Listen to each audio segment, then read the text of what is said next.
ఓం అజ్ఞానతిమిరాంజస్య జ్ఞానాంజనశలాకయా చక్షోర్మిళితం येन తస్మై శ్రీగురవే నమః. ఓం నమో విష్ణుపాదాయ కృష్ణప్రేష్టాయ భూతలే శ్రీమతి భక్తి వేదాంత స్వామి ఇతి నామినే. నమస్తే సరస్వతి దేవి గౌరవాణి ప్రచారిణే నిర్విశేష శూన్యవాది పాశ్చాత్య దేశతారిణే. తప్త కాంచన గౌరాంగి రాధే బృందావనేశ్వరి వృషభానుస్తుతే దేవి ప్రణమామి హరిప్రియే. కృష్ణాయ వాసుదేవాయ దేవకీ నందనాయ చ నందగోపకుమారాయ గోవిందాయ నమో నమః. వాంఛాకల్పతరుభ్యశ్చ కృపా సింధుభ్య ఏవ చ పతితానాం పావనేభ్యో వైష్ణవేభ్యో నమో నమః. జయ శ్రీ కృష్ణ చైతన్య ప్రభు నిత్యానంద శ్రీ అద్వైత గదాధర శ్రీవాసాది గౌర భక్త బృంద.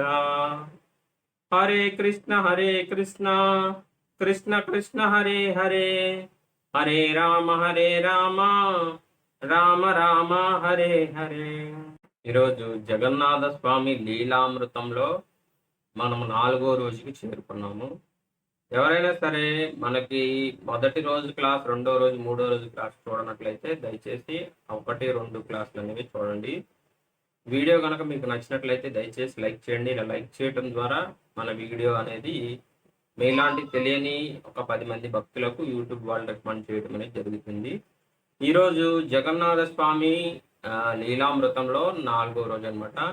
జగన్నాథ స్వామి ఇప్పటికీ ఎన్నో లీలలు చేస్తూ ఉంటారు. ఎప్పుడో సత్యయుగంలో ప్రథమ మనమంత్రంలో ఇంద్రజమున మహారాజు గుండిచ్చాదేవి ఈ టెంపుల్ కట్టిస్తే అప్పటి నుంచి ఇప్పటి వరకు జగన్నాథ స్వామి కంటిన్యూస్గా లీలలు చేస్తూనే ఉన్నారు. ఆ లీలలు ఎన్నో రకాల వందల వేల లీలలు ఉన్నాయన్నమాట. అవి మనకిప్పుడు మనం జగన్నాథ లీలామృతంలో కొన్ని ముఖ్యమైనవి మాత్రమే తెలుసుకుంటున్నాము. యథార్థానికి అన్ని ముఖ్యమైన లీలలే, కాకపోతే కొన్నిటి వరకు మనము తెలుసుకుంటున్నాము. కాబట్టి ఆ లీలలో భాగంగా ఈరోజు పతిత పావన జగన్నాథ స్వామి అంటే ఎవరు, ఆ లీలా విశేషం ఏంటనేది మనం ఈరోజు తెలుసుకుందాం. పతిత పావన జగన్నాథ్. పతిత పావన జగన్నాథ్ అంటే ఇప్పుడు మనకి పూరి టెంపుల్లో మనకి దర్శనం అనేది మనము 3 రకాలుగా చేసుకోవచ్చు. ఒకటి ఏంటంటే మనము డైరెక్ట్గా లోపలికి వెళ్ళిపోయి దర్శనం చేసుకుని జగన్నాథ సుభద్ర బలదేవుల్ని ముగ్గురిని దర్శనం చేసుకుని రావటం, అది మొదటి మార్గం. రెండవ మార్గం మనం బయట నుంచుని జగన్నాథ స్వామిని దర్శనం చేసుకోవచ్చు. మనం బయట సింహద్వారం దగ్గర కొంచెం బయటకు నుంచున్నట్లయితే మనకు జగన్నాథ స్వామి కనపడుతూ ఉంటారు. ఆయనే పతిత పావన జగన్నాథ్ అనమాట. మూడో మార్గం ఏంటంటే శ్రీచక్రం ఉంటుంది పైన, జగన్నాథ టెంపుల్ పైన. జగన్నాథ టెంపుల్ ఎత్తు 450 అడుగుల దాకా ఉంటుంది. దానిపైన 1 టన్ను బరువు కలిగిన శ్రీచక్రం ఉంటుంది. ఆ చక్రాన్ని చూసే చాలా మంది ఆ పూరిలో ఉన్న వాళ్ళందరూ చాలా వరకు మ్యాక్సిమం కొంతమంది భగవంతుడికి ప్రసాదం నార్మల్గా అర్పిస్తారు, ఇంట్లో గంట కొట్టి తర్వాత మంత్రాలు చదివి అర్పిస్తారు.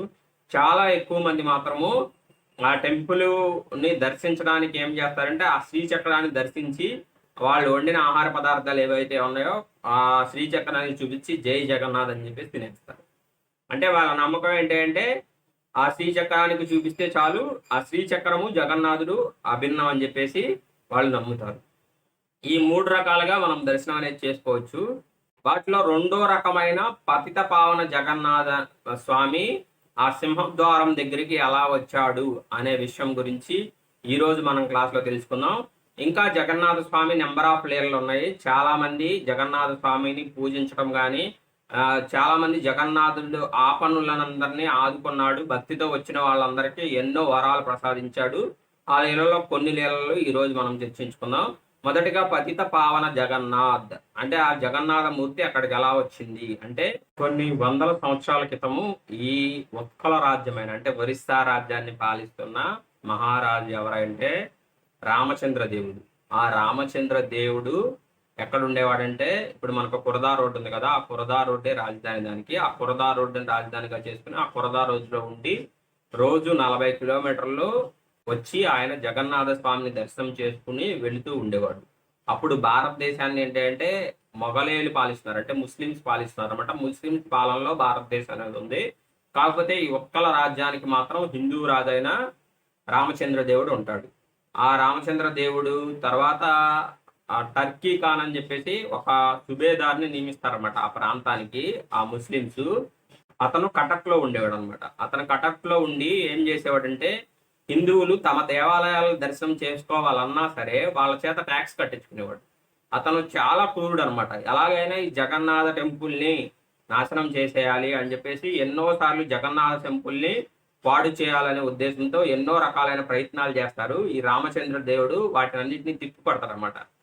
తిప్పికొట్టి ఎన్నో ఎన్నో రకాలుగా ప్రయత్నిస్తాడు. బట్ జగన్నాథ టెంపుల్ని ఎవరు ఇది చేయటం అనేది కుదరదు, అంటే పాడు చేయటం అనేది కుదరదు. ఎందుకంటే అది సత్యయుగం నాటి నుంచి ఉంటుంది, మొదటి మనవంతరం సత్యయుగం నాటి నుంచి ఉంటుంది. ఈ భూమండలం ఎంతవరకు ఉందో, అంటే ఈ భౌతిక ప్రకృతి ఎంతవరకు ఉందో అంతవరకు కంటిన్యూస్ గా ఉంటుంది. అంటే బ్రహ్మగారు 100 సంవత్సరాల ఆయుర్దాయం అయిపోయే అంతవరకు, ఇప్పుడు బ్రహ్మగారు 50వ సంవత్సరం ఆయుర్దాయం నుంచి రన్ అవుతుంది కాబట్టి ఆ 100 సంవత్సరాల ఆయుర్దాయం పూర్తయ్యే అంతవరకు ఆ టెంపుల్ అక్కడే ఉంటుంది. ప్రళయాంతంలో కూడా వాటర్లో మునగదు. ఆ వాటర్లో మునగని టెంపుల్ ఎవరయ్యా అంటే ఈ జగన్నాథ టెంపుల్ ఒకటే మాత్రమే. కాబట్టి ఇతను ఎన్నో ప్రయత్నాలు చేస్తాడు. ప్రయత్నాలు చేసి ఇసికిపోయి ఇక రామచంద్ర దేవుడికి కోపం వచ్చేసింది అనమాట. కోపం వచ్చేసి ఏం చేస్తాడంటే ఆ టాకీ ఖాన్ మీద యుద్ధానికి ప్రకటిస్తాడు. యుద్ధానికి ప్రకటించి యుద్ధం చేస్తాడు టాకీ ఖాన్తో. యుద్ధం చేస్తే దురదృష్టవశాత్తు రామచంద్ర దేవుడు ఓడిపోతాడు. ఓడిపోయితే రామచంద్ర దేవుడిని ఏం చేస్తాడు, టాకీ ఖాన్ తీసుకెళ్లిపోయి జైల్లో పడేస్తాడు. జైల్లో పడేసి నీకు నీ జగన్నాథ మందిరం కావాలి, లేకపోతే నువ్వు జగన్నాథ మందిరంలో ఉండాలి అని నువ్వు అనుకుంటే మాత్రం నువ్వు ముస్లింగా మారిపో. నువ్వు ముస్లింగా మారిపోయి నా చెల్లి ఉంది రజియా, ఆవిడనిచ్చి నీకు పెళ్లి చేస్తాను.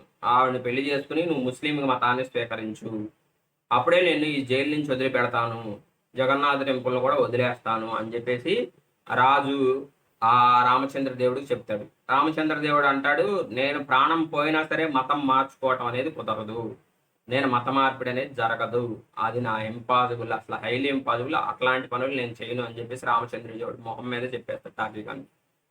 టాకీ ఖాన్ బాధపడతాడు. ఏదో ఒక రూపంలో ఈ రామచంద్ర దేవుడిని నాశనం చేసేయాలి, ఆ పూరి టెంపుల్ని కూడా ఏదో చేసేయాలనే ఉద్దేశంతో ఆయన ఉంటాడు. ఉన్నప్పుడు అదే రోజు రాత్రి ఈ టాకీ ఖాన్ చెల్లెలైన రజియా ఈ రామచంద్ర దేవుడికి దగ్గరికి వచ్చింది. వచ్చి మా తల్లి హిందూ, అంటే ఇప్పుడు వాళ్ళ నాన్నగారు టాకీ ఖాన్ వాళ్ళ నాన్నగారు ఏంటంటే మొఘలేయులు, అంటే ముస్లిం రాజు కాబట్టి ఆయన ఏం చేశాడంటే హిందూ స్త్రీలను పెళ్లి చేసుకునేవాడు. అప్పుడు బలవంతంగా కూడా హిందూ స్త్రీలను పెళ్లి చేసుకుని మత మార్పిడి చేసేవాళ్ళు అప్పట్లో. అలా హిందూ స్త్రీని పెళ్లి చేసుకున్నాడు. ఆవిడ ఏంటంటే జగన్నాథుడు పరమ భక్తురాలు. ఆ జగన్నాథుడు పరమ భక్తురాలు కాబట్టి ఈ రజియా ఏం చెప్పుద్ది అంటే మా అమ్మ హిందువు, జగన్నాథ స్వామికి పరమ అత్యంత ప్రీతికరమైన భక్తురాలు, కాబట్టి నువ్వు నన్ను పెళ్లి చేసుకో, మతమే మారాల్సిన అవసరం లేదు, నువ్వు నన్ను పెళ్లి చేసుకో, నన్ను పెళ్లి చేసుకుంటే మనకి జగన్నాథ స్వామి ముందు ప్రస్తుతానికి రక్షించబడతాడు, తర్వాత మనం ఏం చేయాలనేది ఆలోచిద్దాం అని చెప్పేసి ఒక నమ్మకపూర్వకమైన వాగ్దానంతో ఆవిడ చెప్పుద్ది. అయినా సరే రాజు రామచంద్ర దేవుడు నేను పెళ్లి చేసుకోగలను కానీ నీతో నేనేం సంసారం చేయలేను అని చెప్తాడు. అయినా పర్వాలేదు, ప్రస్తుతానికి మనకి ఇప్పుడు జగన్నాథ టెంపుల్ కాపాడబడటం అనేది కావాలి, కాబట్టి నువ్వు నన్ను పెళ్లి చేసుకో అంటే సరే అని. ఇక రాజు ఏ గత్యంతరం లేకపోవటం వలన, అంటే ఇంకా సరౌండింగ్స్ ఏమీ లేవు, ఆయనేమో బానిసగా అక్కడ చిక్కుపడిపోయాడు, ఇంకొక మార్గం ఏం కనపడతలేదు, అతనే రాజు అక్కడ ఒక్కల రాజ్యానికి. ఇప్పుడు ఆ హిందువులందరినీ ఆ రాజ్యాన్ని మొత్తాన్ని కాపాడాల్సిన, ఆ ఒరిస్సా రాజ్యాన్ని మొత్తాన్ని కాపాడాల్సిన బాధ్యత ఆయన మీద ఉంది. కాబట్టి ఆయన ఏం చేస్తాడంటే ఆ రాజ్యాన్ని పెళ్లి చేసుకుని మతం మారినట్లుగా ప్రవర్తిస్తాడు, అంటే ముస్లిం మతవస్తుడుగా అయిపోయినట్లు ప్రవర్తిస్తాడు. ప్రవర్తిస్తే అక్కడ రాజ్యంలో ఉన్న రాణులందరూ ఆ రాజును వదిలిపెట్టి వెళ్ళిపోతారు. ఆ రాజ్యంలో ఉన్న రాణులందరూ రాజును వదిలిపెట్టి వెళ్ళిపోతారు. తర్వాత రాజుగారికి ఓ నువ్వు ఇంత నీచుడు అనుకోలేదు, ఇంత దుర్మార్గుడు అనుకోలేదు. టెంపుల్ దగ్గరికి వెళ్తే ఆ పూజారులు కానీ ఆ పాండాస్ కానీ ఎంత దారుణంగా తిట్టేవాళ్ళు అంటే రాజుని, నువ్వు ఇంత దుర్మార్గుడు అనుకోలేదు, నువ్వు ప్రాణం కోసం, తుచ్చమైన ప్రాణముల కోసము నువ్వు ముస్లిం మతంలోకి మారిపోతావా, ఇంత పని చేస్తావా నువ్వు అని చెప్పేసి ఎవ్వరు జగన్నాథ స్వామి దర్శనం కానీ అతని టెంపుల్లోకి రానియటం కానీ నిషేధించేస్తారు. అందరు నిషేధించేస్తారు. నువ్వు ముస్లిం మతస్థుడుగా మారిపోయావు, ప్రాణం కోసం ఇంత పని చేస్తావని చెప్పేసి. ఇతనికేమో రోజు జగన్నాథ స్వామిని చూడకుండా ఇతను ఉండలేడు. అసలు ఈ రామచంద్ర దేవుడు ఎంత భక్తుడంటే ఇతనికి రోజు జగన్నాథ స్వామి దర్శనం అవ్వందే నిద్రపడదనమాట. అతనికి రాజుకి ఏంటంటే అలవాటు, ఆ రాజు శుద్ధ వైష్ణవుడు, పరమ భక్తుడు భగవంతుడికి. ఆ పురదా రోడ్ దగ్గర నుంచి జగన్నాథపురి 40 కిలోమీటర్లు ఉంటుంది. రోజు అక్కడి నుంచి వచ్చి ఈయన దర్శనం చేసుకుని వెళ్ళేవాడు జగన్నాథపురిలో జగన్నాథ స్వామి రోజు. ఈ పాండాస్ కూడా ఏం చేసేవాళ్ళంటే, ఈ బ్రాహ్మలు రోజు రాజుగారి క్షేమం కోసము ఏకాదశి రోజు సాయంత్రం పూట దీపం పెట్టేవాళ్ళు పైన, టెంపుల్ పైన. ఇప్పుడు ఆ దీపం పెట్టడం కూడా మానేస్తారు. మానేసి, నీలాంటి నీచుడిని మేము అసలు ఎక్కడా చూడలేదు, నువ్వు అసలు రావడానికి అనర్హుడు అని చెప్పేసి ఆయన తోసేస్తారు. ఆయన ఏం చేస్తాడంటే, పగలొస్తే వీళ్ళు ఊరుకోవట్లేదు అని చెప్పేసి రాత్రిపూట వచ్చి ఆ సింహద్వారం దగ్గర కూర్చుని ఏడుస్తాడు అనమాట. చాలా బాగా ఏడిసి నైట్ అంతా అక్కడ పడుకుని పొద్దునే లేచి వెళ్ళిపోతాడు. అలా కొన్నాళ్ళు జరుగుద్ది. అప్పుడు జగన్నాథ స్వామికి బాధేసిద్ది బాగా. అప్పుడు ఏం చేస్తా అంటే, జగన్నాథ స్వామి లేచి వచ్చి, అంటే అక్కడ నైట్ టైము జగన్నాథ స్వామి రోజు ఈ రాజుగారికి అర్ధరాత్రి సమయంలో వచ్చి దర్శనమిచ్చి వెళ్తా ఉంటాడు. వెళ్తా ఉంటే ఏం జరుగుతుందంటే, ఈ పూజారులు తెల్లవారుజాము మళ్ళీ వచ్చినప్పుడు ఏం జరుగుతుందంటే, ఆ ఆ ఆ రాత్రిపూట వాళ్ళు ఏమైతే పుష్పాలు అవన్నీ అర్పించి స్వామివారికి ప్రసాదాలు అవన్నీ పెట్టి వెళ్తారు కదా, వెళ్ళిన ప్రసాదాలు కానీ ఇవన్నీ దారి పొడుగుత సింహద్వారం దాకా చెల్లా చెదురుగా పడిపోయి ఉంటాయి. ఒక రోజు అలా చూస్తారు, రెండో రోజు చూస్తారు, మూడో రోజు చూస్తారు, నాలుగో రోజు చూస్తారు. అలా 10 రోజులు చూసిన తర్వాత ఏదో జరుగుతుంది మొత్తానికి రాత్రిపూట. కాబట్టి మనం ఏదో అపరాధం చేస్తున్నాం జగన్నాథ స్వామికి అని చెప్పేసి వాళ్ళ అలవాటు ఏంటంటే, జగన్నాథ స్వామికి ఏ రకమైన అపరాధం జరిగిందని వాళ్ళకి తెలిసినా కూడా వాళ్ళు ఉపవాసం ఉంటారు. రాదైనా అంతే, ఏదన్నా మనకు తెలియని పని ఏదైనా జరుగుతుంది, జగన్నాథ విషయంలో ఏదైనా తప్పు జరిగింది, లోపం జరుగుతుంది అనుకున్నప్పుడల్లా ఉపవాసం చేస్తారు.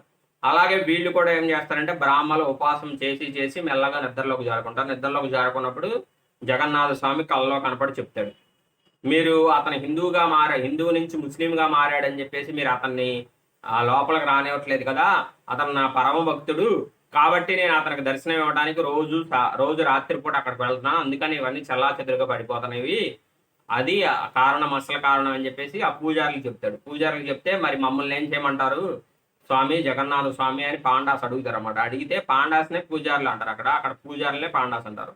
వాళ్ళు ఏమంటారంటే, స్వామి ఏమంటారంటే, అక్కడ స్వామి అప్పుడు ఏం చెప్తారంటే, మీరేం చేస్తారంటే నన్ను మళ్ళీ అక్కడ ప్రతిష్ఠించండి, ఎక్కడ సింహద్వారానికి దగ్గరలో, అంటే సింహద్వారం నుంచి కనపడతా ఉండాలి నేను. సింహద్వారం దగ్గరికి వచ్చిన వాళ్ళకి ఎవరికైనా, రోడ్డు మీద నడిచి వెళ్తున్న వాళ్ళకి ఎవరికైనా సరే నేను కనపడాలి, అలా ప్రతిష్ఠించండి. అలా ప్రతిష్ఠించినప్పుడు మీరు ఎలాగో రాజుని లోపలికి రానివ్వట్లేదు కాబట్టి నేను అక్కడ దర్శనం చేసుకుంటాడు రాజు అని చెప్పేసి వాళ్ళకి జగన్నాథ స్వామి చెప్తారన్నమాట. చెప్తే అప్పుడే వాళ్ళు ఏం చేస్తారంటే, శాస్త్రోక్తంగా జగన్నాథ స్వామిని అక్కడ ప్రాణ ప్రతిష్ఠ చేస్తారు, ఇంకో జగన్నాథ స్వామిని అక్కడ ప్రాణ ప్రతిష్ఠ చేస్తారు.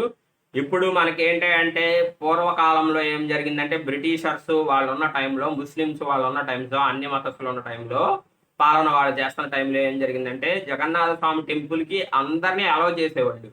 కానీ వాళ్ళని అలౌ చేసిన తర్వాత వాళ్ళు ఏం చేశారంటే, జగన్నాథ స్వామిని చూసి బ్రిటిషర్స్ కానీ ఇతర మతస్థులు కానీ ఎగతాళిగా మాట్లాడుకోవటం, ఎగతాళి చేయటం, స్వామిని చూసి రకరకాలుగా ప్రవర్తించడం, వింతగా ప్రవర్తించడం, స్వామి మీద రకరకాలైన లిటరేచర్స్ నెగిటివ్గా బాగా రాయటం, ఎగతాళిగా లిటరేచర్స్ రాయటం, ఇలాంటివి జరిగినాయి అనమాట. ఇలాంటివి జరిగినప్పుడు అప్పుడు ఏం చేశారంటే, ఈ పాండాసు, ఈ దైత్యులు అందరూ కలిసి, సబర జాతికి చెందిన వాళ్ళందరూ కలిసి ఒక నియమం అనేది ఏర్పాటు చేశారు. అన్య మతస్థులకు కానీ ఇతర దేశస్థులకు కానీ జగన్నాథ టెంపుల్లో లోపలికి రావడానికి పర్మిషన్ లేదు. ఇదంతా ఎప్పుడు జరిగింది అంటే, ఈ రామచంద్రదేవ్ ఉన్నారు కదా, ఈ రామచంద్రదేవ్ హిందూ నుంచి ముస్లింగా మారక ముందే జరిగింది ఇదంతా. ఎప్పటి నుంచో ఈ హిందువులకి తప్ప మిగిలిన అన్య మతస్థులకి, ఇతర దేశస్తులకి జగన్నాథ టెంపుల్లో పర్మిషన్ అనేది లేదనమాట. ఇప్పుడు ఈ లీల జరిగిన తర్వాత, ఈ లీల ఎందుకు చేశాడంటే భగవంతుడు రామచంద్రదేవుడిని అడ్డం పెట్టుకుని ఈ లీల చేయడానికి కారణం ఏంటంటే, నా పరమ భక్తులైన వాళ్ళు, వైష్ణవులైన వాళ్ళు, మహారాజులైన వాళ్ళు, అన్య మతానికి సంబంధించిన వాళ్ళైనా, ఇతర దేశస్తులైనా, ఇతర విదేశాల్లో ఉన్న వాళ్ళైనా సరే నా దర్శనం చేసుకోకుండా నిరాశతో పూరి జగన్నాథ టెంపుల్ దగ్గరికి వచ్చి వెళ్ళిపోతున్నారు అనే ఉద్దేశంతో భగవంతుడు ఈ లీల చేయడం అనేది జరిగింది.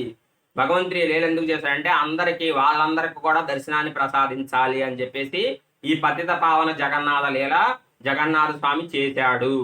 కాబట్టి ఈ పతిత పావన జగన్నాథ లీల చేసిన తర్వాత అందరూ, అన్ని మతస్థులు కానీ, భగవంతుని మీద ప్రేమ ఉన్న వైష్ణవులు కానీ, ఇప్పుడే మన హరే కృష్ణ ఈ మూమెంట్లో కానీ, లేకపోతే ఈ ఇస్కాన్లో కానీ లేకపోతే గౌడీ మఠంలో కానీ ఈ సంస్థల్లో ఏ సంస్థలో అయినా ఈ హరే కృష్ణ మహామంత్రం చేసేవాళ్ళు ఎవరో ఎంతో మంది మహారాజులు ఫారినర్స్ ఉన్నారన్నమాట.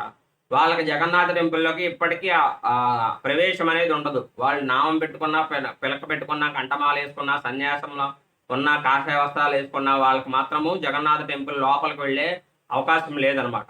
అలాంటి వాళ్ళందరూ వస్తారు నన్ను దర్శనం చేసుకోవడానికి అని చెప్పేసి భగవంతుడు ఈ పతిత పావన జగన్నాథ లీల అనేది చేసి అక్కడ ఆయన దర్శనాన్ని అనేది కల్పించాడు అనమాట. ఎప్పటికీ మనం వెళితే పూరి జగన్నాథ టెంపుల్ సింహద్వారం దగ్గరికి వెళితే మనకి పతిత పావన జగన్నాథ్ అంటే లోపలికి వెళ్ళి దర్శనం చేసుకోకుండానే ఇక్కడే దర్శనాన్ని కల్పిస్తాడు స్వామి. వీళ్ళందరూ ఏం చేస్తారంటే ఆ సాంప్రదాయాన్ని అనేది గౌరవిస్తారు. ఈ బ్రిటిషర్స్ కానీ భక్తులైన వాళ్ళు ఎవరైనా సరే, ఇతర దేశస్తులో ఉన్న భక్తులు కానీ లేదా ఇతర మతాల్లో ఉన్న మన జగన్నాథ స్వామి భక్తులు కానీ ఏం చేస్తారంటే వీళ్ళు సిద్ధాంతం పెట్టారు, ఆ సిద్ధాంతాన్ని గౌరవిస్తారు. మరి వీళ్ళు ఇప్పుడు నిజంగా జగన్నాథ స్వామిని ఎప్పుడు దర్శనం చేసుకోవాలంటే ఎప్పుడు చేసుకోవాలి? నిజంగా జగన్నాథ స్వామిని, సుభద్రాదేవిని, బలరాముని రథయాత్ర టైంలో చేసుకోవాలి. వాళ్ళకి నిజంగా అంత ప్రేమ ఉంది. ఎందుకంటే పతిత పావన జగన్నాథ్కి లోపలుండే జగన్నాథ్కి డిఫరెన్స్ ఏం లేదు, రెండు ఒకళ్ళే.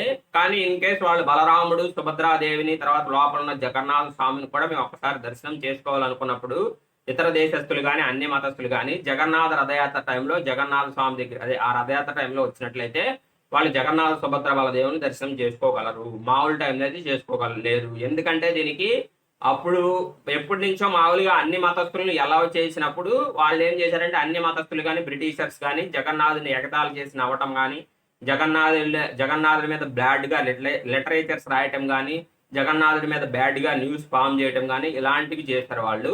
అలా చేయటం వలన ఈ పాండాసు, ఈ దైత్య కులానికి సంబంధించిన వ్యక్తులు ఉన్నారు కదా, సబరాసు, వీళ్ళందరూ ఒక మూకుమ్మడిగా ఏర్పడి అన్య మతస్థులకి, ఇతర దేశస్తులకి ఈ జగన్నాథ టెంపుల్లోకి ప్రవేశం లేదని చెప్పేసి వాళ్ళు కట్టుబాటు ఏర్పాటు చేయడం అనేది జరిగిందన్నమాట. మనకి ఇంకా జగన్నాథ టెంపుల్లో మొన్న ఈ మధ్య జరిగిన ఒక లీల ఉంది. 2014 ఆ టైంలో ఒక లీల జరిగిందనమాట. ఏంటంటే మనకి జగన్నాథ టెంపుల్ ఎప్పుడు లీలలు చేస్తూనే ఉంటాడు. ఆయన చెప్పే కదా, సత్యయుగం నుంచి ద్వాపర యుగంలో చేశాడు, త్రేతాయుగంలో చేశాడు, కలియుగంలో చేస్తున్నాడు. అలాంటప్పుడు ఎన్ని లీలలు ఉంటాయి? ఎన్నో వేల లీలలు ఉన్నాయి. ఇప్పుడు మనకి 450 అడుగులు ఉన్న ఈ టెంపుల్ని వాళ్ళు ఎక్కేస్తారన్నమాట ఆటోమేటిక్గా జెండా మార్చడానికి. సాయంత్రం 6:30, 7 ఆ టైంలో మారుస్తారు జెండా. ఆ జెండా ఏంటంటే గాలి ఒకవైపు వేస్తుంటే ఆ గాలికి వ్యతిరేక దిశలో ఆ జెండా ఎగురుతూ ఉంటుంది. ఆ శ్రీచక్రం మీద పెట్టిన స్వామివారి జెండా అసలు ఎట్లా ఎగురుద్ది అనేది ఇంతవరకు ఎవరు, ఏ సైంటిస్ట్ కానీ లేకపోతే ఎంతో గొప్ప గొప్ప శాస్త్రవేత్తలు అనుకుని సైన్స్కి సంబంధించిన వ్యక్తులు కానీ ఎవ్వరూ కనిపెట్టలేకపోయారు ఆ మ్యాజిక్ ఏంటనేది. ఇప్పుడు మనం ఇంకొక లీలైన జగన్నాథ స్వామి లీల గురించి చర్చించుకుందాం. అదేంటంటే ఈ మధ్య జరిగింది, 2014 ఆ టైంలో జరిగిందనమాట. మనకి మామూలుగా 6:30, 7ంటికి ఏం చేస్తారంటే జగన్నాథ టెంపుల్లో జెండా అనేది మారుస్తూ ఉంటారు అనమాట. ఆ జెండా ఏంటంటే గాలి ఒకవైపు వేస్తుంటే ఇంకోవైపు జెండా ఎగురుతూ ఉంటుంది. ఆ మిస్టరీ ఏంటనేది ఇప్పటి వరకు ఏ శాస్త్రజ్ఞుడు కనిపెట్టలేకపోయాడు అనమాట. అది అట్లా ఎలా ఎగురుతుంది అని చెప్పేసి వీళ్ళు ఏం చేస్తారంటే ఆ 450 అడుగులు కలిగిన ఆ టెంపుల్ అనే దాన్ని 15-20 నిమిషాల్లో, గట్టిగా 10-15 నిమిషాల్లో ఎక్కేస్తారు. ఎక్కేసి ఆ జెండా అనేది మార్చేస్తారు. జెండా మార్చేసి ఇంకో జెండా పెడతారనమాట. పెట్టి ఈ జెండాని ఎవరైనా దక్షిణిచ్చి, ఎవరైనా భక్తులైన వాళ్ళు ఉంటే తీసుకోవచ్చు, ఎంత కొంత దక్షిణిచ్చి ఆ జెండా తీసుకుని మన ఇంటి మీద పెట్టుకుంటే చాలా శుభం జరుగుద్ది అని చెప్పేసి అక్కడ ప్రజల యొక్క నమ్మకం అనమాట. చాలా మంది ఆ జెండా కోసం ఏర్పడతారు. ఇలా ఒకసారి ఏం జరుగుతుందంటే జెండా మారుస్తున్న సమయంలో అతను ఏం చేస్తాడంటే అది వంశపారంపర్యంగా వస్తున్న జెండా మార్చడం అనేది వంశపారంపర్యంగా ఒక ఫ్యామిలీకి మాత్రం ఇస్తారు ఆ అవకాశం. ఆ ఫ్యామిలీ అతను ఏం చేయాలంటే తనకు కొడుకు పుట్టిన వెంటనే ఆ కొడుకుని ఆ జెండా ఎలా మార్చాలి, ఆ జెండా మార్చడానికి ఎలా ఎక్కించాలి అని చెప్పేసి ట్రైనింగ్ ఇస్తూ ఉంటాడు. తనతో పాటు తీసుకెళ్ళి ట్రైనింగ్ ఇస్తూ ఉంటాడు అనమాట. అలా ఏం చేస్తాడంటే తనతో పాటు తన పిల్లోడిని కూడా తీసుకెళ్ళి ట్రైనింగ్ ఇస్తున్నాడు. అతను కూడా చాలా వరకు బాగా ఎక్కేశాడు, గోపురం దాకా ఎక్కేశాడు. గోపురం దాకా ఎక్కిన తర్వాత ఒక్కసారిగా అతని కాలు స్లిప్ అయిపోయింది. స్లిప్ అయిపోయి అతని కింద పడిపోయాడు. అంటే కిందకి వచ్చేస్తుంటే అతనికి తెలుసు కదా జగన్నాథ స్వామి ఎన్నో లీలలు చేస్తాడు అని. అక్కడ ఒరిస్సాలో ఎవ్వరికి తెలియకుండా అసలు ఎవ్వరికి లేదండి, అందరికి తెలుసు. జగన్నాథ స్వామి నమ్ముకుంటే నమ్మిన వాళ్ళకి నమ్ముకున్న వాళ్ళకి నమ్ముకున్నంత అనే స్టేజీ ఉంది అక్కడ జగన్నాథ పూరిలో అనమాట. అందరికి తెలుసు ఎన్నో లీలలు జరిగినాయి, ఇప్పటికే స్వామి ఎన్నో లీలలు చేస్తాడు, ప్రత్యక్షంగా చేస్తాడు, పరోక్షంగా చేస్తాడని అందరికి తెలుసు. అతనికి కూడా అలాగే తెలుసు కాబట్టి అతను ఏం చేస్తాడంటే గట్టిగా జై జగన్నాథ్ అని చెప్పేసి గట్టిగా అరుస్తాడు. అందరికి కనపడేటట్టు అరుస్తాడు. వెంటనే ఎక్కడి నుంచి వచ్చిద్దో తెలియదు, ఒక పెద్ద కొండముచ్చి వచ్చి నామాలు పెట్టుకుంటుంది అనమాట. అది ఆ పెద్ద కొండముచ్చి వచ్చి ఆ పిల్లోడిని పట్టుకుంటుంది. ఆ కింద పడిపోతున్న పిల్లోడు ఎంత ఫాస్ట్గా పడిపోతాడో చూడండి. ఆ పడిపోతున్న పిల్లోడిని వచ్చి ఫాస్ట్గా పట్టుకుని కింద పెట్టేసి వెళ్ళిపోయింది. ఒక్క క్షణం కూడా అక్కడ ఉండదు, అట్లా పట్టుకుంటుంది, అది కింద పెట్టేసి వెళ్ళిపోద్ది. అక్కడ అసలు మామూలుగా టెంపుల్ చుట్టూ అప్పుడు వచ్చిన వాళ్ళందరూ కానీ యాత్రికులు కానీ ఎంతో ఆశ్చర్యపోతారు. అట్లా ఎన్నో చోట్ల జగన్నాథ స్వామి ఎంతో మందిని కాపాడాడు. అదే విషయం. అట్లా లీలలో ఇప్పటికీ జరుగుతూ ఉంటాయి. అది ఎప్పుడో నేను అంతకుముందు పాత లీలలు చెప్పాను. బట్ ఇప్పుడు మామూలుగా నార్మల్గా ఈ మధ్య జరిగిన లీల చెప్పే కదా. మరి చూడండి, ఈ మధ్య 2014, 13 నుంచి 14 ఆ టైంలో జరిగింది ఆ లీల. మీరు అక్కడికి వెళ్ళి అడిగితే చెప్తారు ఎవరినైనా సరే. మరి చూడండి, భగవంతుడు దయ ఉంటే, భగవంతుడు మనల్ని కాపాడతాడనే విశ్వాసం ఉంటే తప్పనిసరిగా భగవంతుడు అనేది మనల్ని కాపాడుతాడు. అందులో జగన్నాథ స్వామి ప్రధానంగా ఉంటాడు అన్నమాట కాపాడటం అనే విషయంలో. ఒకసారి రామానుజాచార్యులు వస్తారు జగన్నాథపురికి. ఎప్పుడు 12వ శతాబ్దానికి సంబంధించిన వ్యక్తి కాబట్టి ఆయన ఏం చేస్తారంటే, ఆయన వచ్చి అప్పుడు చోళ గంగరాజు అని చెప్పేసి ఒక మాయావాదికి సంబంధించిన వ్యక్తి ఆ ఉత్కల రాజ్యాన్ని పాలిస్తున్నాడు అనమాట. ఆ ఉత్కల రాజ్యం అంటే ఒరిస్సా రాజ్యాన్ని పాలిస్తున్నాడు. అతను ఏం చేస్తాడంటే వైష్ణవుడిగా మారుస్తాడు. మార్చి, ఓ మహారాజా, ఈ దైత్యులు, ఈ సవర జాతికి చెందిన వాళ్ళు వీళ్ళందరూ వచ్చేసి స్వామివారికి సేవలు చేస్తున్నారు, ఇలా చేయకూడదు. ఓన్లీ పాండాసే అంటే బ్రాహ్మణ జాతికి చెందిన వాళ్ళే భగవంతుడికి సేవలు చేయాలి, వేరే వాళ్ళు చేయకూడదు. ఒక సిస్టము, ఒక నిర్దిష్టమైన పంచరాత్ర ఆగమనము లేకపోతే వికానస మహర్షి ఆగమనం, ఇలా ఆగమనాలు ఉన్నాయి. ఆగమన శాస్త్రాల ప్రకారం ఆ ఆగమన శాస్త్రాల్లో ఏదో ఒక ఆగమన శాస్త్రం ప్రకారం మనం నారాయణుడికి సేవలు అనేది నిర్వహించాలని చెప్పేసి రాజును మోటివేట్ చేస్తాడు. రామానుజాచార్యులు రాజును మోటివేట్ చేస్తే ఆయన మహానుభావుడు. ఆయన గురించి చెప్పుకునే అంత స్థాయి మనకు కాదనమాట. ఎందుకంటే అతను భగవంతుడి యొక్క ప్రియమైన భక్తుడు, భగవంతుడికే గురువైన వ్యక్తి. ఎందుకంటే వెంకటాచలంలో శంఖ చక్రాలు ఇచ్చింది రామానుజాచార్యులే వెంకటేశ్వర స్వామికి. కాబట్టి అంత స్థాయిలో ఉన్న వ్యక్తి. ఆయన ఏం చేస్తాడంటే ఈ మాయావాదులతో ఉన్న వ్యక్తిని ఏం చేస్తాడంటే వైష్ణవుడిగా మార్చి ఈ ఆగమన మొత్తాన్ని, ఈ జరిగే క్రతువులు మొత్తాన్ని మార్చదామని ప్రయత్నిస్తాడనమాట. సరే అని రాజుకి చెప్తాడు. రాజు ఏం చేస్తాడంటే దండోరా చేపిస్తాడు. ఇప్పుడున్నంత ఆచారాలు, ఇప్పుడున్నంత వ్యవహారాలు అనేవి లేవు. ఇప్పుడు కొత్త పద్ధతి, కొత్త సిస్టమ్ ద్వారా, కొత్త సిస్టమేటిక్ ద్వారా మీరందరూ పూజ చేయాల్సి ఉంటుంది. అందరూ దైత్యులైన వాళ్ళు, సబర జాతికి చెందిన వాళ్ళు, గిరిజనులు వీళ్ళందరూ లోపలికి వెళ్ళడానికి వీల్లేదు. దానికి కొంత సిస్టమ్ ఉంది. ఆ సిస్టము రేపొద్దున రామానుజాచార్యులు వచ్చి చూపిస్తారని చెప్పేసి సాటింపు వేస్తారు. సాటింపు వేసి రాజు ఏం చేస్తాడంటే బ్రాహ్మణులను అందరిని తీసుకుని వెళ్ళిపోయి వాళ్ళందరం బయటికి పంపించేసి, దైత్యులందరిని బయటికి పంపించేసి ఓన్లీ బ్రాహ్మణులను తీసుకెళ్ళిపోయి లోపల ఉంటాడు. ఉండి రామానుజాచార్యులు వస్తారు, ఇంకా చూపిస్తారని చెప్పేసి వెయిట్ చేస్తా ఉంటే ఆ రోజు రాత్రి కల్లోనే రామానుజాచార్యులకి జగన్నాథుడు కనపడతాడు. ఓ రామానుజ, నువ్వు ఇక్కడికి వచ్చింది ఎందుకు? నన్ను దర్శనం చేసుకుని వెళ్ళిపోవడానికి. నువ్వు కొత్త సిస్టమ్స్ ఏం పెట్టొద్దు. నాకు దైత్యులతో సేవ చేయించుకోవడం అంటే ఇష్టము. వాళ్ళతోనే నేను సేవ చేయించుకున్నా, ఆ పాండాస్తోనే నేను సేవ చేయించుకున్నాను. ఇప్పుడున్న సిస్టమ్ అంటేనే నాకు ఇష్టము. ఆ సిస్టమ్ అలా కొనసాగు, నువ్వు ఇందులో జోక్యం చేసుకోవద్దని చెప్పేసి సున్నితంగా మందలిస్తాడు. మందలిచ్చి ఏం చేస్తాడు, ఆ రామానుజాచార్యులను తీసుకెళ్ళిపోయి శ్రీకూర్మం, ఆయన నిద్రపోతానే ఉంటాడు. శ్రీకూర్మం ముందున్న మండపంలో ఉన్న శయన మండపం దగ్గర పడుకోబెడతాడు. ఆ రామానుజాచార్యులకి తెల్లవారు లెగిసి చూస్తే ఎక్కడ ఉంటాడు? శ్రీకూర్మం, శ్రీకాకుళం జిల్లాలో ఉంది చూసి ఆ శ్రీకూర్మంలో ఉంటాడు.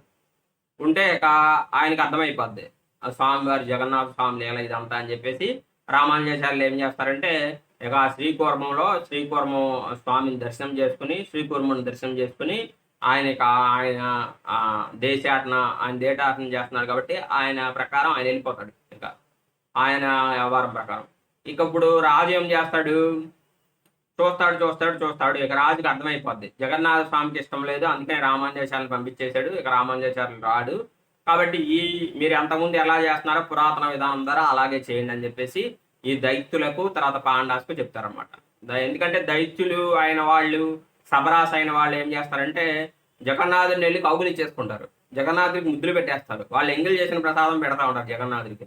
అట్లా రకరకాలు చేస్తూ ఉంటారు ఈ సబర జాతికి చెందిన వాళ్ళు అనమాట.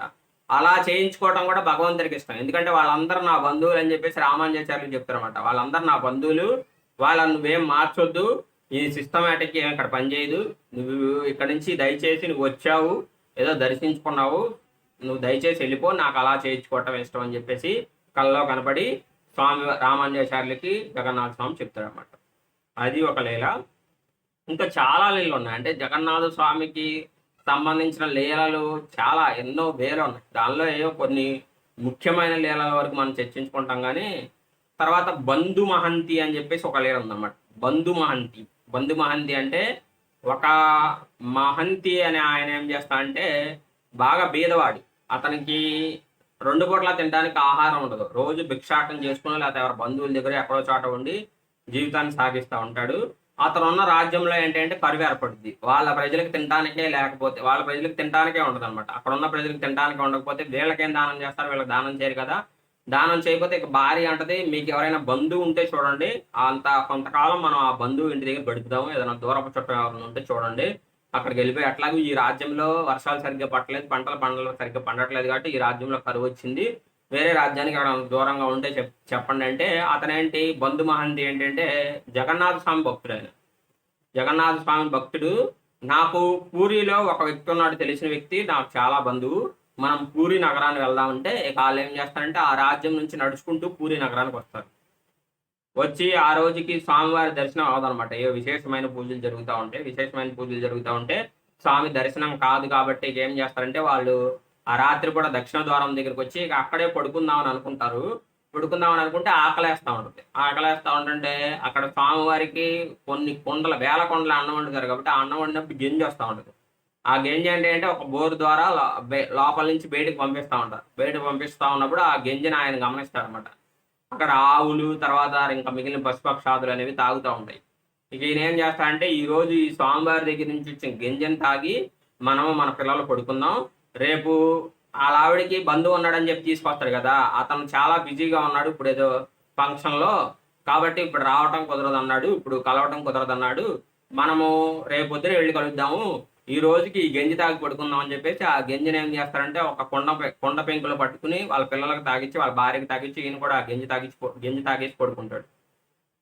భగవంతుడి మీద విశ్వాసంతో వచ్చాడు కాబట్టి భగవంతుడు ఏం చేయాలి, భగవంతుడి విశ్వాసంతో వచ్చినప్పుడు జగన్నాథ స్వామికి రాత్రి నిద్ర పట్టదు. అంటే మామూలుగా జగన్నాథ స్వామి పడుకోడు.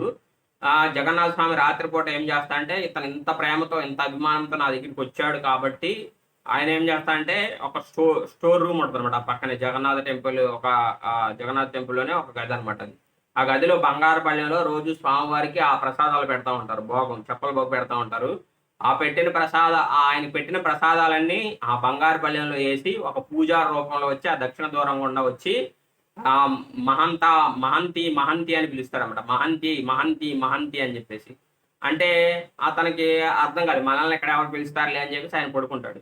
ఓ జాజ్పూర్ మహంతి, ఆయనే అంటే జాజ్పూర్ నుంచి వస్తాడనమాట ఆయన. ఓ జాజ్పూర్ మహంతి అని పిలుస్తాడు. పిలంగానే నన్నే అనుకుని అని చెప్పేసి లెగిసి ఆ పూజార రూపంలో ఉన్న వ్యక్తిని గుర్తుపెట్టాడనమాట. ఇదిగో ఈ ఆహారం తీసుకోనగానే అతనికి పరమానందం చెందేసి ఆ బంగారు పళ్ళెంతో వచ్చిన ఆహారాన్ని తీసేసుకుంటాడు.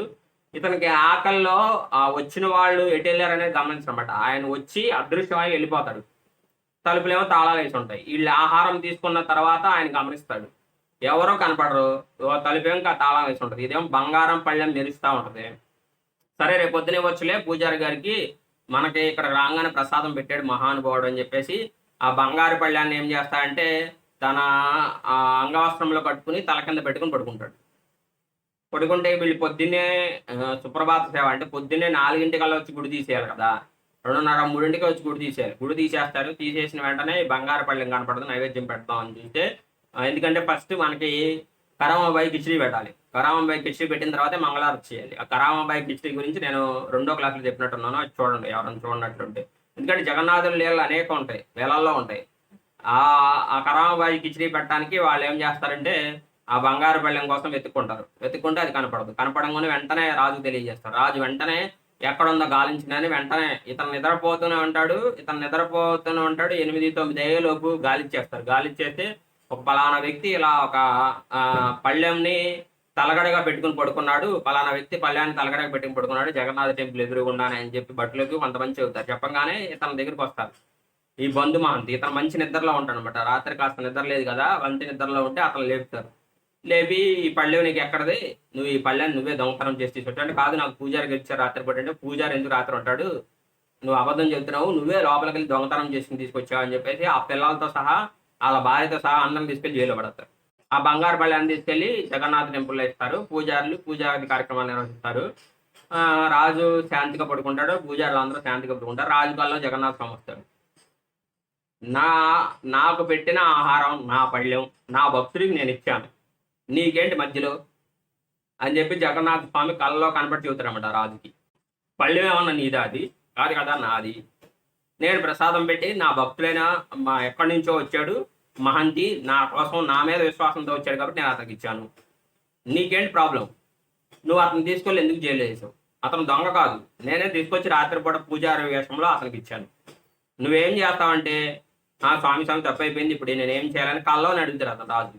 అడిగితే రాజుకి ఏం చెప్తాడు, నువ్వేం చేస్తావంటే అతను జైల్లోంచి బయటికి పంపించి ఫస్ట్ పంపించి అతనికి జగన్నాథ టెంపుల్ పక్కనే ఒక మంచి వసతి ఏర్పాటు చేయొచ్చు, అంటే ఉండటానికి మంచి ఇల్లు ఇవ్వు, తర్వాత ఆహార పదార్థాలు సప్లై చేయి. ఎలా సప్లై చేస్తావు, ఒక మహారాజు ఎలాగైతే ఆహారం తీసుకుంటాడో, ఒక మహారాజు ఎలాగైతే భోగాన్ని అనుభవిస్తాడో అంత వైభవపేతమైన సామాన్లు అతనికి ప్రొవైడ్ చేయి అని చెప్పేసి జగన్నాథుడు చెప్తాడు. అలాగే అని చెప్పేసి ఆ రాజుగారు అంటారు. ఆ రాజుగారు తీసుకెళ్ళిపోయి ఆ జాజ్పూర్ మహంత అనమాట, బంధు మహంతి అంటారు, బంధు మహంతి అంటారు అతన్ని, బంధు మహంతి అని చెప్పేసి పిలుస్తారు ఇప్పటికీ. ఆ బంధు మహంతిని ఏం చేస్తారంటే ఆ టెంపుల్ పక్కనే ఉన్న ఒక పెద్ద రాజగృహంలో అతనికి బస అనేది ఏర్పాటు చేస్తారు. అతను కొన్ని సంవత్సరాలు అక్కడే ఉంటాడు అనమాట, శాంతిగా జీవిస్తాడు. భగవంతుడి భజన చేసుకుంటూ, కీర్తన చేసుకుంటూ, నారాయణని దర్శనం చేసుకుంటూ, జగన్నాథుని దర్శనం చేసుకుంటూ జీవిస్తాడు అనమాట. అట్లా ఏంటంటే భగవంతుడు నమ్ముకున్న వాళ్ళు ఎవరికి ఇంతవరకు జగన్నాథ పూరి వెళ్ళి భగవంతుడు నమ్ముకున్న వాళ్ళు ఎవరికి అన్యాయం చేయలేదు. జగన్నాథుడిని ఏది కోరుకున్నా తీరకుండా ఉందనేది లేదనమాట. ఇప్పుడు నువ్వు వెళ్ళి జగన్నాథుడు ఏది అడిగినా ఆయన వెంటనే ఇచ్చేస్తాడు. అంతా ప్రసన్న రూపంలో, అంటే మహాప్రకాశ భావంలో ఉన్న దైవము జగన్నాథ స్వామి. నెక్స్ట్ మనకి అర్జున మిశ్రా అని చెప్పేసి ఒక డివోటీ అనమాట. అతను పూరి జగన్నాథ టెంపుల్, అది పూరిలోనే ఉండేవాడు. అతనికి ఏంటి అంటే పేదవాడు బ్రాహ్మణుడు, అంటే పాండాస్ అంటారు అక్కడ బ్రాహ్మణుని. పేదవాడు బ్రాహ్మణుడు. అతను భిక్షాటం చేసి శాస్త్రాన్ని అధ్యయనం చేసి శాస్త్రము 10 మందికి చెప్తా భిక్షాటం చేసి జీవిస్తూ ఉండేవాడు అనమాట. అతనికి ఏంటి, భగవద్గీతలో 700 శ్లోకాలు రోజుకి 4-5 సార్లన్నా పారాయణ చేస్తాడు. అలా చదివేవాడు అనమాట. అతను చదివేవాడు, దాని గురించి శాస్త్రబద్ధంగా చెప్పేవాడు ఆ వాక్యాలు అనేవి. అతనికి ఏంటంటే తినడానికి ఆహారం ఉండేది కాదు. ఏం చేసేవాడంటే భిక్షాటం చేసి జీవిస్తూ ఉండేవాడు. ఒకసారి భారీ వర్షాలు కురుస్తూ ఉంటాయి అనమాట. అంటే బయటికి వెళ్ళడానికి కూడా ఖాళీ లేకుండా అంత వర్షాలు కురుస్తూ ఉంటాయి. వాళ్ళు ఇక ఏం చేస్తారంటే, ఈ రోజు మనం పస్తులు ఉండాల్సిందే, ఈ రోజు మనం బయటికి వెళ్ళినా ఎవరు ఈ వర్షంలో బయటికి రారు, మనకేం భిక్ష పెట్టరు అని చెప్పేసి ఇక అట్లాగే భగవద్గీత అధ్యయనం చేస్తూ 9వ అధ్యాయంలో ఉన్న ఆ శ్లోకాన్ని చూస్తాడు. అనన్య చింతయంతో మాం యోజనాం పర్యుపాసతే ఏజనాం పర్యుపాసతే తేషాం నిత్యాభియుక్తానం యోగక్షేమం వహామ్యహం అంటే స్వయంగా నేను చూసుకుంటున్నాను అని చెప్పేసి భగవంతుడు అక్కడ చెప్తాడు అనమాట. స్వయంగా అనేది నిజం కాదేమో, మనం ప్రయత్నిస్తేనే భగవంతుడు చూసుకుంటాడు, కానీ స్వయంగా ఎక్కడ చూసుకుంటాడు అని చెప్పేసి అతను అంత భగవద్గీత చదివినా, అంత శాస్త్ర అధ్యయనం చేసినా కానీ అతనికి నమ్మకం కళకి ఏం చేస్తాడంటే ఆ అహం దగ్గర 3 గీతలు గీస్తాడు. 3 గీతలు గీసి ఇక సరే ఇంత భారీ వర్షం కురుస్తున్నా వీళ్ళ పస్తులు ఉండాల్సిందేనా, ఈ రోజు కూడా 2 రోజులు అయిపోయింది, 3 రోజులు అయిపోయింది అని చెప్పేసి ఇక అతను మళ్ళీ భిక్షాటనకి వెళ్తాడు. అట్లాగే ఆ వర్షాల్లోనే భిక్షాటనకి వెళ్తాడు. ఎంతో ప్రయత్నిస్తాడు కానీ భిక్ష దొరకదు.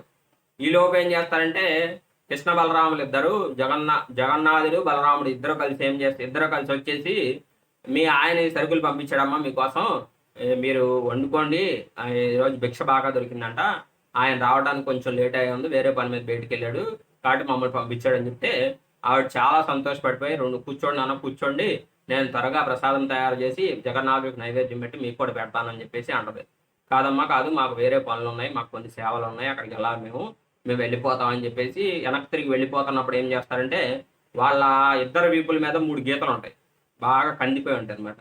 అయ్యో బాబు, ఈ గీతలు ఎలా పడినాయి మీకు, ఎవరు కొట్టారు మిమ్మల్ని అంటే, మీ ఆయనే అమ్మ మమ్మల్ని ప్రసాదాలు తీసుకుని, నేను ఇవ్వను ప్రసాదాలు, మేము ఇవ్వమేమో అనే ఉద్దేశంతో మమ్మల్ని కొట్టాడు అని చెప్పేసి వాళ్ళు చెప్తారు. వాళ్ళు చెప్తే నేను మందలిస్తానయ్యా, మిమ్మల్ని కొట్టమేంటి పసికందులని అని చెప్పేసి ఆవిడ అంటది. వాళ్ళిద్దరూ వెళ్ళిపోతారు. వెళ్ళిపోయిన తర్వాత మన ఈ అర్జున్ మిశ్రా వస్తాడనమాట అక్కడికి, భార్య దగ్గరికి. ఈ రోజు కూడా ఏం భిక్ష దొరకలేదు, ఈ రోజు కూడా మాకు పస్తులు ఉండాల్సిందే, మంచినీళ్ళు తాగి పడుకోవటమే అని చెప్పేసి చెప్తాడు. చెప్తే పస్తులు ఉండటమేంటి, భిక్ష దొరికిందని చెప్పేసి ఇద్దరు పిల్లలు వచ్చి ఇచ్చి వెళ్ళారు, ఇదిగో చూడండి అని చెప్పేసి ఆవిడ చూపించింది. ఎంతో భిక్ష, కొన్ని సంవత్సరం పాటు సరిపోయేంత భిక్ష ఉంటుంది అనమాట. అది చూసి అర్జున్ మిశ్రా ఆశ్చర్యపోతాడు అనమాట. వాళ్ళు ఎలా ఉన్నారంటే, ఒక ఆయన తెల్లగా ఉన్నాడు, ఒక ఆయన నల్లగా ఉన్నాడు. నల్ల వస్త్రాలు వేసుకుని నల్లగా ఉన్నాడు ఒక ఆయన, తెల్ల వస్త్రాలు వేసుకుని బాగా ఎర్రగా ఉన్నాడు ఒక ఆయన, తెలుపు రంగులో ఉన్నాడు. వాళ్ళిద్దరు వచ్చారంటే అప్పుడు అర్జున మిశ్రాకి అర్థమైంది అనమాట, జగన్నాథుడు బలరాముడే వచ్చిందని చెప్పేసి. వచ్చిందన్నప్పుడు అర్థమైనప్పుడు వెళ్ళి దానిలో చూస్తారనమాట, ఆయన భగవద్గీత పుస్తకంలో చూస్తాడు. ఆ 3 గీతలు పెడతారు కదా అహం కింద, ఆ 3 గీతలు అనేవి కొట్టేస్తాడు. నిజమే, యథార్థమే, భగవంతుడు స్వయంగా వచ్చి సహాయం చేస్తాడు అని చెప్పేసి నమ్ముతాడు అనమాట. ఎందుకంటే అతను అంత శాస్త్రం చదివినా భగవంతుడి మీద నమ్మకం అనేది అతనికి లేదనమాట. అతనికి లేనప్పుడు ఇక అతను పండితుడు అవుతాడనేది నమ్మకం, అదే అతను జ్ఞాని అవుతాడనేది నమ్మకం లేదు. పండితుడు అయితే ఆయన వచ్చాము కానీ జ్ఞాని స్థాయిలో ఆయన లేడనమాట.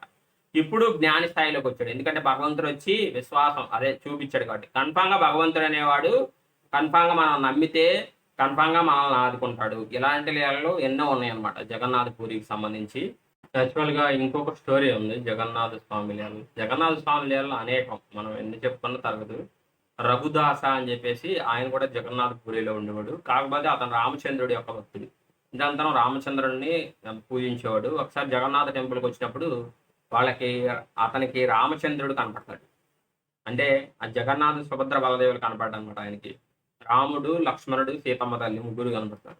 కనపడినప్పుడు అతను పొంగిపోయి ఈ జగన్నాథుడికి నా రాముడికి డిఫరెన్స్ లేదని చెప్పేసి, అతను కూడా చాలా పేద భక్తుడు, అతను ఏమి ఇవ్వలేడు అనమాట స్వామికి.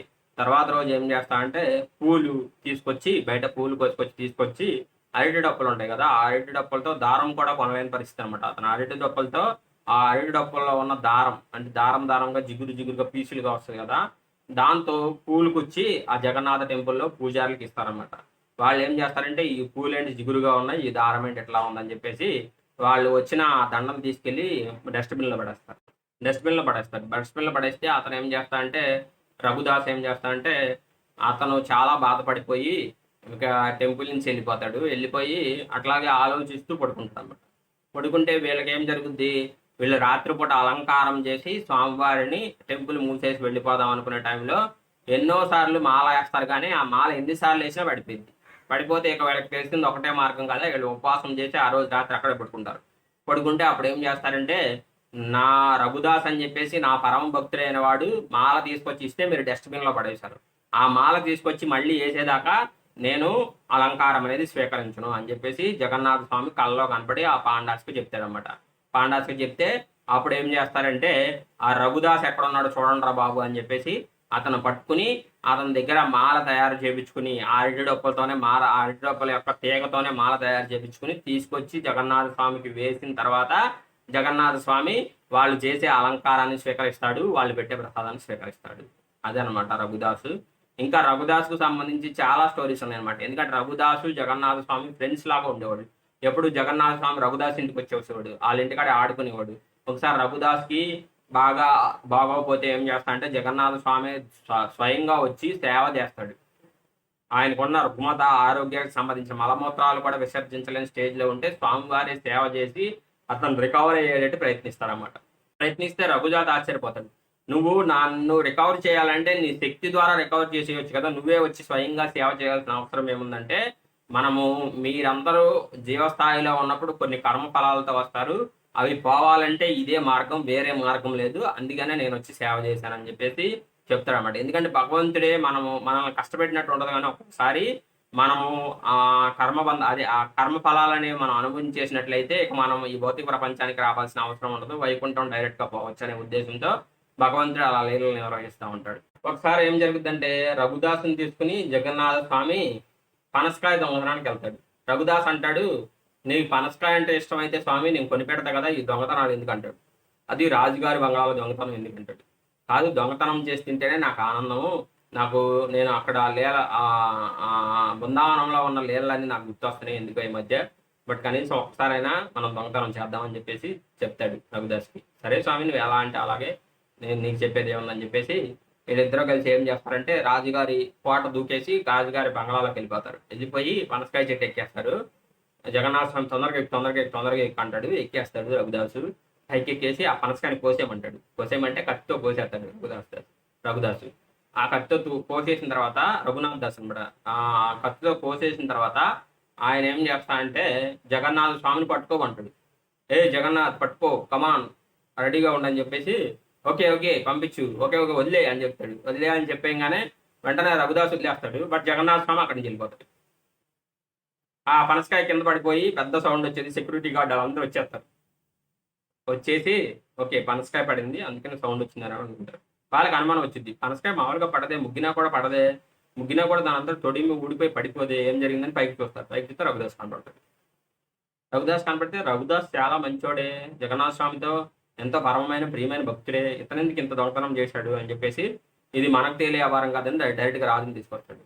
ఓ రఘుదాస్, నిన్ను మేమేమో అనము, నువ్వు శుద్ధ భక్తుడివి, నేను అడిగితే నీ ఈ తోటలో ఉన్న పళ్ళు ఫ్రూట్స్ అన్ని నీకు ఇచ్చేవాడు కదా, ఆకులు పువ్వులు కావాలి, ఏం కావాలంటే అది తీసుకురాడు, నువ్వెందుకు దొంగతనానికి వచ్చావు అని చెప్పేసి రఘుదాస్ని అడుగుతారు. నేను రాలేదు బాబు, జగన్నాథ స్వామి నన్ను తీసుకొచ్చాడు, ఆయనకి దొంగతనం అంటే ఇష్టం అంట, పనసకాయ దొంగతనం చేసి తినాలంట, అందుకని నన్ను తీసుకొచ్చాడు, నన్ను క్షమించండి వదిలేయండి అని చెప్పేసి రాజుగారిని అడుగుతారు అనమాట. రాజుగారు ఆ సెక్యూరిటీ గార్డ్స్ అందరు నవ్వుకుని ఇక ఆ పనసకాయ ఇచ్చి పంపిస్తారన్నమాట. పనసకాయ ఇచ్చి జగన్నాథ స్వామికి నైవేద్యం పెట్టమని చెప్పేసి టెంపుల్లోకి తీసుకెళ్లి పంపిస్తారు. టెంపుల్లో స్వామివారికి నైవేద్యం పెడితే స్వామివారు స్వీకరిస్తారు అన్నమాట. మనకి పనస పొట్టు కూర అంటే పనసకాయతో చేసిన కూర అంటే జగన్నాథ స్వామికి చాలా ఇష్టం అనమాట. కాబట్టి మీరు ఎప్పుడైనా సరే జగన్నాథ స్వామికి భోగం పెట్టేటప్పుడు పనస పొట్టు కూర అంటే పనసతో తయారు చేసిన కూర పెట్టడం అనేది చాలా మంచిది. ఇప్పుడు మీకు చెప్పిన లీలలో ఫస్ట్ క్లాస్లో కానీ, రెండో క్లాస్లో కానీ, మూడో క్లాస్లో కానీ, మూడో day, first day, second day, third day, fourth day, ఈ ఫోర్త్ డేలో ఏ లీలలో అయినా సరే మీరు అర్థం చేసుకోవాల్సింది ఏంటంటే, మీరు జగన్నాథ స్వామిని నమ్మినట్లయితే జగన్నాథ స్వామి మిమ్మల్ని తప్పనిసరిగా కాపాడతాడు. అది మీరు బాగా గుర్తుపెట్టుకోవాలి. జగన్నాథ స్వామి అనే కాదు, మనం ఏ భగవంతుడి స్వరూపాల్లో ఏ స్వరూపాన్ని మనం నమ్మి శ్రద్ధాభక్తులతో మనం పూజ చేసినట్లయితే, విశ్వాసంతో మనం ఉన్నట్లయితే కన్ఫామ్గా భగవంతుడు మనల్ని కాపాడతాడు. అక్కడ కరామాబాయి హిస్టరీలో అయినా సరే, ల్యాండీ మాత దగ్గర అయినా సరే, తర్వాత జయదేవ్ గోస్వామి విషయంలో అయినా సరే, మనం ఇప్పుడు చెప్పిన అర్జున్ మిశ్రా విషయంలో అయినా సరే, తర్వాత రామానుజాచార్యుల విషయంలో అయినా సరే, తర్వాత పతిత పావన జగన్నాథ స్వామి విషయంలో అయినా సరే, ఏ కథలో అయినా సరే మీకు అర్థమవుతా ఉండదు ఇప్పటికే చాలా. ఇప్పుడు మనం జెండా మార్చే వ్యక్తి విషయంలో అయితే అసలు జెండా మార్చే వ్యక్తి విషయంలో అయితే అల్టిమేట్ అది. ఆ జెండా మార్చడానికి ఆ పిల్లోడిని ఎక్కించినప్పుడు ఆ పిల్లోడు పడిపోతే జై జగన్నాథ్ అంటే ఒక కొండ ముచ్చి వచ్చి పట్టుకుందంటే మీరు ఆలోచించండి. భగవంతుని నమ్ముకున్న వాళ్ళకి భగవంతుడి శక్తి ఎలా పనిచేస్తుందో మీకు తెలుస్తుంది అనమాట. అట్లా మనకి ఎన్నో రకాలైన లీలలు ఉన్నాయన్నమాట భగవంతుడు. మనకు చూసుకున్నట్లయితే ప్రభుపాదుల వారు కూడా కొత్తగా ఎవరైనా డివోషన్లోకి వచ్చినప్పుడు రాధాకృష్ణ మూర్తులు, రాధాకృష్ణ దేవాలయాలు నిర్మిస్తామంటే ప్రభుపాదుల వారు ఒప్పుకునేవాళ్ళు కాదు. ముందు మీరు జగన్నాథ సుభద్ర వాళ్ళ దేవులకు చేయండి పూజ, ఆ తర్వాత మీరు రాధాకృష్ణుని సేవ చేసే స్థాయికి వెళ్ళొచ్చు అని చెప్పేసి. ఆయన అమెరికాలో న్యూజెర్సీలో ఉన్నప్పుడు కూడా ఆయన కొత్తగా వచ్చిన శుద్ధ భక్తుల అందరికీ ఏం చేసేవాడు అంటే జగన్నాథ టెంపుల్లే నిర్మించేవాడు. ఆ జగన్నాథ టెంపుల్స్లోనే చేసుకోమనేవాడు. ఎందుకంటే స్వామివారు అపరాధాలు మన్నిస్తారు. జగన్నాథ స్వామికి కొంచెం ప్రసాదం పెట్టి కొంత మంగళారతి ఇచ్చి ఒక దీపం వెలిగించి శుభ్రంగా తుడిచి కడిగితే చాలు అనమాట. అలా కాకుండా రాధాకృష్ణులకి అయితే ఎన్నో సేవలు చేయాల్సిన అవసరం ఉంటుంది. వాళ్ళు అపరాధాలను సహించరు అనమాట.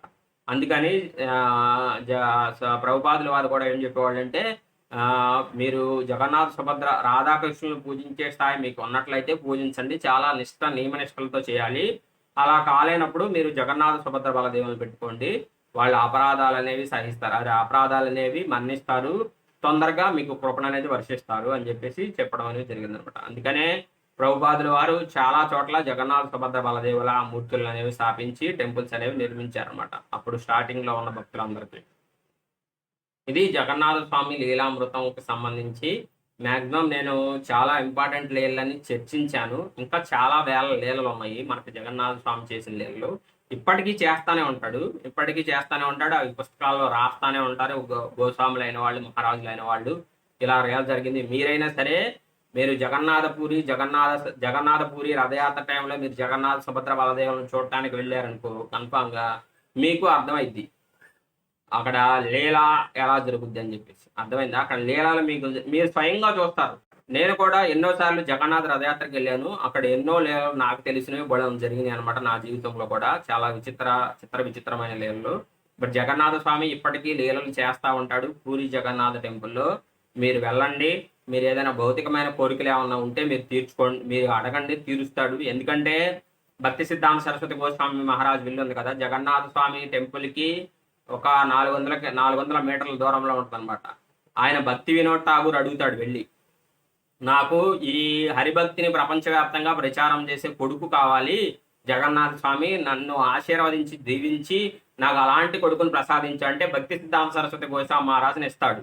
ఆయన ఏం చేస్తాడు, భారతదేశం మొత్తం 84 గౌడీ మఠాలను స్థాపించి ఆయన ప్రభుపాదుల వారికి నువ్వు విదేశాలు వెళ్ళి ప్రచారం చేయాలి, నీకు బాగా ఇంగ్లీష్ వచ్చు కాబట్టి ఈ ఈ భక్తి అనేది పాశ్చాత్య దేశాలు మొత్తం ప్రపంచం అంతా వ్యాప్తించి నిరంతరం అందరూ హరిభక్తులయ్యి ఆ నిరంతరం భగవంతుడి యొక్క జపం చేసి ఆ లాస్ట్లో భగవాన్ నామాన్ని స్మరించి అంతిమమైన వైకుంఠం పోవాలి అని భక్తి సిద్ధాంత సరస్వతి గోస్వామి మహారాజు భక్తి వేదాంత స్వామి ప్రభుపాదుల వారికి చెప్పి ఆయన శరీరం వదిలిపెడతారన్నమాట.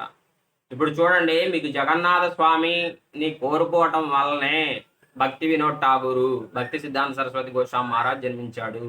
ఆయన కొంతవరకు భారతదేశంలో ప్రచారం చేసి తన శిష్యుడైన భక్తి వేదాంత స్వామి ప్రభుపాదులకి అప్పగించారు ప్రపంచవ్యాప్తంగా ప్రచారం చేయమని. గురువు మాట మీద విశ్వాసం ఉంచి గురువు చెప్పిన మాటకు కట్టుబడి భక్తి వేదాంత స్వామి శీల ప్రభుపాదు ప్రపంచవ్యాప్తంగా ప్రచారం చేయడానికి వెళ్ళాడు. ఇప్పుడు ఆయన కరుణా కటాక్షాల వల్లనే, ఆయన దయ వల్లనే మనకి హరే కృష్ణ మహామంత్రం అనేది ప్రపంచం అంతా ప్రచారం అవుతుంది. ఇంతమంది భక్తులు తయారవుతున్నారు. ఇంతమందిలో ఎంతో మంది సన్యాసులు ఉన్నారు, బ్రహ్మచారులు ఉన్నారు. అందరూ భక్తి సిద్ధాంత సరస్వతి గోస్వామి భక్తి వేదాంత స్వామి కృపా కటాక్షాలు దయ వాళ్ళు పోసిన వెంగిలి నీళ్లతో మనం బతకడం అనేది జరుగుతుంది అనమాట. ఎందుకంటే వాళ్ళు దయా కృప కలిగించారు, అంత ఇదిగా భక్తిని ప్రచారం చేశారు కాబట్టి భక్తి వినోద్ ఠాగూర్ దగ్గర నుంచి స్టార్ట్ అయింది అనమాట. భక్తి వినోద్ ఠాగూరు జగన్నాథ టెంపుల్లో జగన్నాథ స్వామిని కోరుకున్నాడు కాబట్టి భక్తి సిద్ధాంత సరస్వతి గోస్వామి మహారాజ్ పుట్టాడు. చూడండి, మీకు జగన్నాథ స్వామి ఏ కోరికైనా తీర్చగలడు. ఇది ఒక ఉదాహరణ అనమాట. జగన్నాథ స్వామి ఏ కోరిక అయినా తీర్చగలిగిన ఒక దైవము, అత్యంత ప్రసన్న రూపంలో ఉన్న ఒక భగవత్ స్వరూపము, శ్రీ విగ్రహ రూపంలో ఉన్న భగవంతుడి యొక్క స్వరూపము.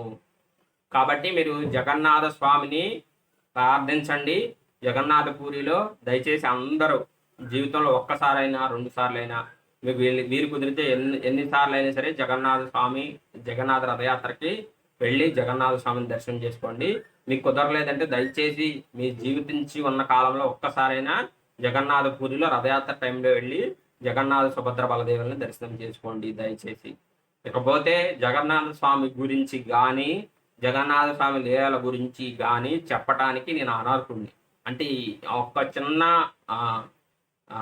మంచి క్వాలిటీ కూడా నాలో లేదనమాట. ఆ చెప్పే స్థాయి నాది కాదు. అయినా సరే గురువుల దయ వల్ల, ప్రభుపాదుల వారి దయ వల్ల, భక్తి సిద్ధాంత సరస్వతి గోస్వామి మహారాజ్ దయ వల్ల, భక్తి వినోద్ ఠాగూర్ వల్ల, గురువుల కృప వలన నేను ఈ 4 రోజులు 4 గంటల పాటు ఈ జగన్నాథ సుభద్ర బలదేవుల గురించి, జగన్నాథ స్వామి గురించి, జగన్నాథ పూరి గురించి చెప్పుకున్నాను. దయచేసి ఏమన్నా తప్పులుంటే మహారాజులైన వాళ్ళు కానీ గురువులైన వాళ్ళు కానీ క్షమించండి.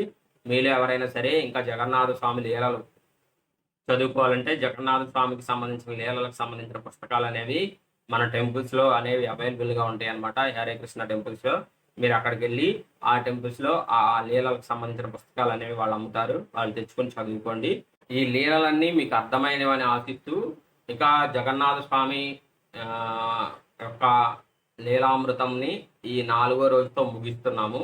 ఇంకా మళ్ళీ మనకి సమయం ఉన్నప్పుడు, ఖాళీ ఉన్నప్పుడు ఈ లీలల గురించి ఇంకా చర్చించుకుందాం. ఎందుకంటే ఈ ఒక రోజుతో మొదలుపెట్టి 4 రోజులతో అయిపోయే లీలలు కాదనమాట.